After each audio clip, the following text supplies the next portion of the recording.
আসসালামু আলাইকুম রহমতুল্লাহ। খোয়াব দেখতে আসি।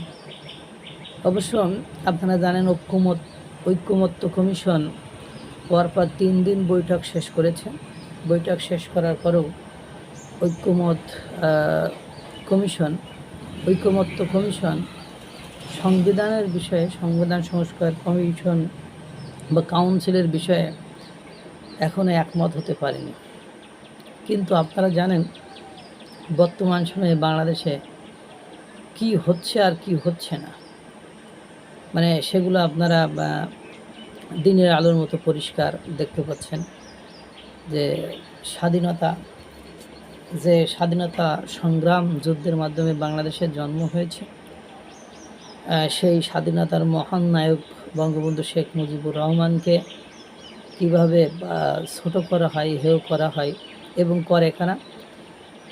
জুলাই গণঅভ্যুত্থানের যারা সমন্বয়ক ছিল এখন তারা এনসিপির নেতা। তাদের কাছে ৭২-এর সংবিধান হলো ৭২-এর যে সংবিধান, সেই সংবিধান হলো মুজিববাদী সংবিধান। অর্থাৎ ওনাদের যদি আবার জিজ্ঞাসা করা হয় মুজিববাদী সংবিধান কি, তাহলে আর সদুত্তর বা যথার্থ উত্তর দিতে পারেন না। এবং আপনারা জানেন যে এই সংবিধান তৈরি করার সময় বাংলাদেশের বিশিষ্ট স্কলার, পণ্ডিত, আইনজীবীদেরকে কিভাবে কাজে লাগানো হয়েছিল। ডক্টর কামাল হোসেন সংবিধান প্রণেতা, তিনি এখনও বেঁচে আছেন এবং সেই সংবিধানেই বাংলাদেশ 54-55 বছর পার করে এসেছে বা বর্তমান সময়েও চলছে। বর্তমান যারা উপদেষ্টা তারাও সেই সংবিধানের আলোকেই, সেই সংবিধানের ধারাই শপথ গ্রহণ করেছে। এনসিপি চাওয়াতে আওয়ামী লীগ নিষিদ্ধ হলো। এনসিপির চাওয়াতে মানে নতুন করে নাকি সংবিধান লেখা হবে। এখন তারা নতুন করে খোয়াব দেখছে যে সংবিধান যে সংস্কার কমিটি, যে মুজিববাদী যে সংবিধান 4 মূলনীতি ছিল, সেই মূলনীতির উপর ভিত্তি করেই দেশ পরিচালিত হচ্ছে।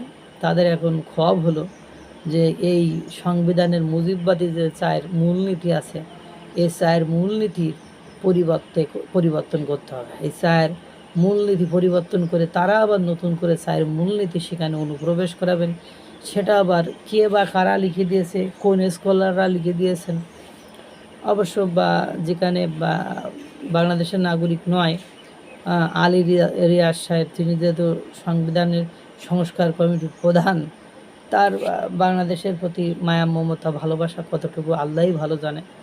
কিভাবে এনসিপির বা সাওয়াতে অনেক কিছুই হয়ে যাচ্ছে সেটা আপনারা দেখতে পাচ্ছেন। কিন্তু এই যে স্বপ্ন দেখেছেন যে আপনি নতুন করে যে 4 মূলনীতি দিবেন, এই 4 মূলনীতি দিলেই যে আপনার মুজিববাদী 4 মূলনীতি বাদ দিয়ে আপনারা 4 মূলনীতি দিলেই যে বাংলাদেশ সোনার দেশ হয়ে যাবে, সেটা তো আপনাদের হাতে কতটা নিরাপদ হবে সেটা ইতিমধ্যে আমরা দেখেছি।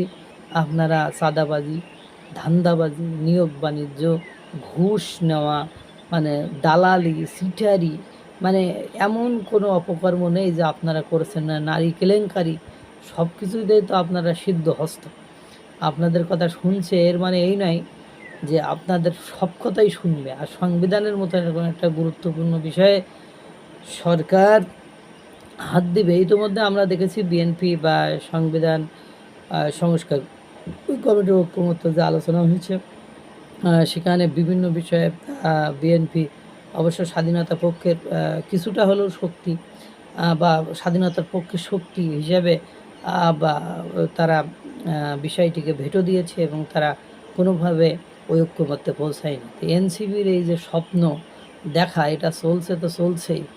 কাদের এজেন্ডাতে কীভাবে বাস্তবায়ন করতে যাচ্ছে আর বাংলাদেশ থেকে কোন দেশে পরিণত করতে যাচ্ছে, সেটা কিন্তু জাতিকে ভাবিয়ে তুলছে। আল্লাহ তাআলা সকলকে ভালো রাখুক, সুস্থ রাখুক। আসসালামু আলাইকুম ওয়া রাহমাতুল্লাহ।